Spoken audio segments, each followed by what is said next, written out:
আল্লাহর প্রেম যার নাই অন্তরে, আল্লাহর ভালোবাসা নাই তার মনে।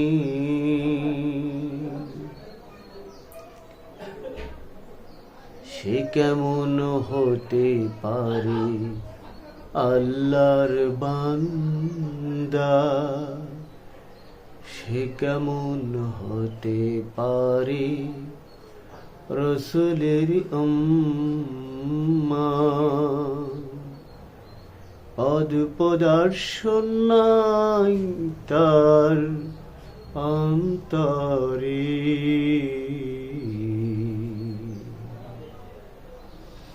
আল্লাহর ভালোবাসা নাই তার অন্তরে। কথা বলুন, ঠিক না ব্যাঠি? যার অন্তরে আল্লাহর ভালোবাসা নাই, সে অন্তর মরা, সে অন্তর জীবিত নয়। যার অন্তরে আল্লাহর ভয় নাই, সে অন্তর হলো বধির। যে অন্তর আল্লাহকে ভয় করে না, আল্লাহকে ভালোবাসে না, সে অন্তর মুসলমান অন্তর্ভুক্ত হতে পারে না। শরীরে চামড়া বলতে পারে আমি মুসলিম, চোখ বলতে পারে আমি মুসলিম, আমার শরীরের সমস্ত অঙ্গ প্রত্যঙ্গ বলতে পারে মুসলিম, কিন্তু মুসলমান আল্লাহকে যদি ভয় না করে, তাহলে অন্তর কখনোই মুসলমান হতে পারে না। যে অন্তরে অসৎ অনৈতিক কাজ সব সময় চলমান থাকে, সে অন্তর কখনোই আল্লাহর গ্রহণযোগ্য, কখনোই সফলতা তার আসতে পারে না। এর কারণ হলো বন্ধুরা আমার, ভাইরা আমার, আল্লাহর ভালোবাসা অন্তরে নিয়ে আসতে হবে।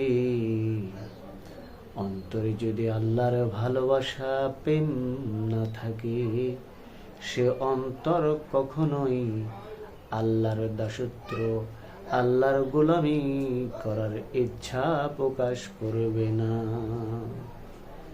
যেমনি করে উদাহরণ দিলে বুঝতে পারবেন, সামনে ভোট, একদল যে বলছে ভাই আমাকে ভোট দিবেন, সে মুখে বলছেন হ্যাঁ ভোট দিব, কিন্তু অন্তরে তার কথা কখনোই উদয় হয়নি। তাহলে কি ওই লোকের ভোট সে পেতে পারে? তার অন্তরের সাপোর্ট তো হয় নাই। এই জন্য বন্ধুরা আমার, ভাইরা আমার, দেখতে হবে সৎ, নির্ভীক এবং আদর্শবান নাই পরওয়ান বাদশা, যার ইহকাল এবং পরকাল, যার দ্বারা ভালো সওয়া সম্ভব, তাকে আমাদের সাপোর্ট করতে হবে। নয়তো যদি পয়সা কিনে যে আমরা ভোট দিই, কোনোদিন পয়সা কোনোদিন ভালো হতে পারে না। পচা ডিরের মধ্যে যদি ভালো পানি দেন, ওই ভালো জিনিসও পচতে পচতেই পচারের সাথে মিশে যাবে। যদি ভালো জায়গায় পচা ফেলে দেন, সেখানে হয়তো কখনো সময় দুর্গন্ধ থাকতে পারে, কিছুক্ষণ পর দুর্গন্ধ চলে যাবে, দুর্গন্ধ থাকবে না। বুঝতে হবে বাজান, দুনিয়ার জমিনটা হলো ক্ষণস্থায়ী। বাল তুসিরুনাল হায়াতাদ দুনিয়া ওয়াল আখিরাতু খায়রু ওয়া আবকা। বরং দুনিয়ার জীবনটাকে প্রাধান্য দাও যা ক্ষণস্থায়ী, অথচ পরকাল তো তার চেয়ে অনেক উত্তম এবং চিরস্থায়ী। বলি সুবহানাল্লাহ। দুনিয়ার জীবনটা হলো এমন, আপনি রাস্তা দিয়ে যাচ্ছেন, ধরেন ব্রিজের উপর উঠেছেন, ব্রিজে কেউ বসবাস করতে পারে না, হেঁটে চলে যাবে, পার হয়ে যাবে। এমনি করে দুনিয়ার জমিনেতে বসবাস আপনি করতে পারবেন না। আপনি যখন এই দুনিয়াতে বসবাস করতে পারবেন না, দুনিয়াতে আপনি যখন স্থায়ী হতে পারবেন না, তাহলে দুনিয়ার জীবন হলো তুচ্ছ, দুনিয়ার জীবন হলো ফাতরা, আর দুনিয়ার জীবন হলো অস্থায়ী, আর পরকাল হলো চিরস্থায়ী। কথা বলুন ঠিক না বাঠি?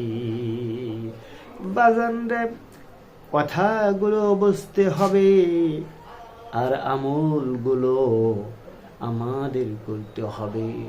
যদি আমরা কথাগুলো না বুঝি, আমলগুলো যদি না করি, তাহলে আমাদের কথা তথা আমল দুটোই আমাদের আদায় করা হবে না।